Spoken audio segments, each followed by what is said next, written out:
Hello friends, welcome to my channel. ఈరోజు మనం ఈ వీడియోలో పోస్టల్ జీడీఎస్కి సంబంధించిన కొన్ని ముఖ్యమైన టాపిక్స్ గురించి అయితే మాట్లాడదామండి. ఇక్కడ చూసుకుంటే కనుక పోస్టల్ జీడీఎస్కి సంబంధించి రిజల్ట్స్ అనేవి ఎప్పుడు వస్తాయి, కరోనా బ్యాచ్ వాళ్ళ సంగతి ఏంటి, అండ్ అదేవిధంగా ఎన్ని మార్క్స్ వస్తే దీంట్లో ప్లేస్మెంట్ రావడమే జరుగుతుంది, ఎవరెవరికి ప్లేస్మెంట్ రావడం కష్టం, ఎలాంటి అన్యాయం పోస్టల్ డీటెయిల్స్కి సంబంధించి జరుగుతుందో మనమైతే ఈ వీడియోలో కంప్లీట్గా డిస్కస్ చేసుకుందామండి. సో వీడియో అయితే చాలా ఇన్ఫర్మేటివ్గా అయితే ఉండబోతుంది, చాలామంది డౌట్స్ అనేవి క్లియర్ కాబోతున్నాయి. సో వీడియో స్కిప్ చేయకుండా లాస్ట్ వరకు అయితే చూడండి గైస్. మన ఛానల్కి ఎవరైనా కొత్తగా వచ్చుంటే మాత్రం సబ్స్క్రైబ్ అయితే చేసుకోండి.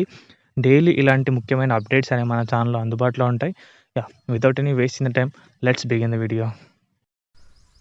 సో ఇక్కడ మనం దానికి సంబంధించి కంప్లీట్గా డిస్కస్ చేసుకుందామండి. ముందుగా చెప్పేది ఏంటంటే కనుక ఎడిటింగ్ ఆప్షన్ అనేది క్లోజ్ అయిపోయింది మొన్నటితోటే. సో ఎవరైనా కూడా ఇంకా మీరు ఆన్లైన్లో జీడిఎస్కి సంబంధించి ఎలాంటి ప్రాసెస్ అనేది చేయలేరు. ఎడిటింగ్ కానీ అప్లికేషన్స్ కానీ ఏది కూడా చేయలేరు. జస్ట్ ఒకటి రిజల్ట్స్ అనేవి చెక్ చేసుకోగలుగుతారు అంతే. ఇక్కడ మీరు జీడిఎస్ ఆన్లైన్ ఎంగేజ్మెంట్ అనేది కదా, అక్కడ రిజల్ట్స్ ఒక విండో అనేది కొత్తగా న్యూ అని చెప్పేసి తర్వాత అవైలబుల్లోకి వస్తుంది. సో అది పక్కన పెడితే కనుక రిజల్ట్స్ అనేవి ఎప్పుడు రావడానికి అవకాశం ఉందని చెప్పేసి నేను ఆల్రెడీ చెప్పాను.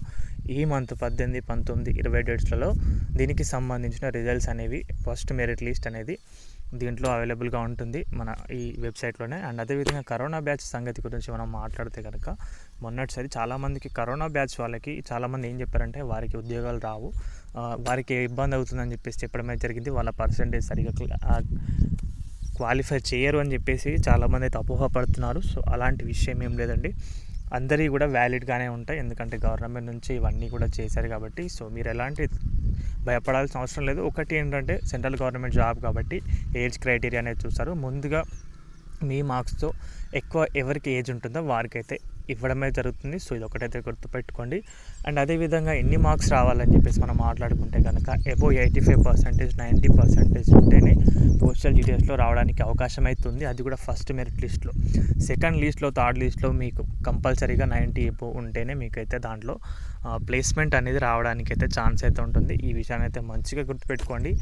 ఎవరికి అన్యాయం జరిగిందని మనం మాట్లాడుకుంటే కనుక బిలో పర్సంటేజెస్ ఉండి అండ్ తక్కువ పర్సంటేజ్ ఉన్న వారికి మీరు అప్లై చేసుకొని ఉంటారు కదా. మన తెలుగు స్టేట్స్లో అయితే కష్టమే అండి. వేరే స్టేట్ ఒకవేళ మీరు పెట్టుకొని ఉంటే కనుక మీకు దాంట్లో రావడానికి అవకాశం అయితే ఉంటుంది. వేరే సర్కిల్స్లో ఎక్కువగా, అది కూడా బీహార్ కానీ నార్త్ ఈస్ట్లో అయితే చాలా అవకాశాలు అయితే ఉంటాయి. ఎందుకంటే అక్కడ తక్కువ మీకు అయితే పోటీ అనేది ఉంటుంది కాబట్టి అక్కడ నుంచి అప్లై చేసుకున్న వారికి మీరు అప్లై చేసే టైంలో ఎలా ఆలోచిస్తారంటే ఎవరైనా సరే దాని శాలరీ అనేది కొద్దిగా తక్కువ ఉంటుంది కాబట్టి సర్వే విషయం అయితే ఆలోచిస్తారు. దానిపైన కూడా మన ఛానల్లో ఒక వీడియో అయితే అప్లోడ్ చేశాను. సో అది కూడా ఒకసారి చెక్అవుట్ అయితే చేయండి గైస్.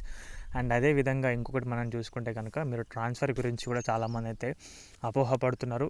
అసలు తర్వాత ఆప్షన్ ఉంటుందో లేదని చెప్పేసి. ఇంతకుముందు అయితే 1 year ఉంటుండే. సో అప్పుడు పోస్టల్ జీడిఎస్లో వర్క్ చేయడానికి అందరూ ఇష్టపడుతుండే, ఎందుకంటే 1 year తర్వాత వెంటనే మన సర్కిల్కి పెట్టుకోవచ్చు, అక్కడ వర్క్ అనేది చేసుకోవచ్చు అని చెప్పేసి. బట్ ఇప్పుడైతే 2 years అనేది దాని పాలసీ అప్డేట్ చేశారు. సో మీరు 2 years తర్వాత మాత్రమే ట్రాన్స్ఫర్ అనేది పెట్టుకోగలుగుతారు. సో అప్పుడు మీరు ఇక్కడైతే వర్క్ చేసుకోవడానికి మన సర్కిల్లో అవకాశం అయితే ఉంటుంది.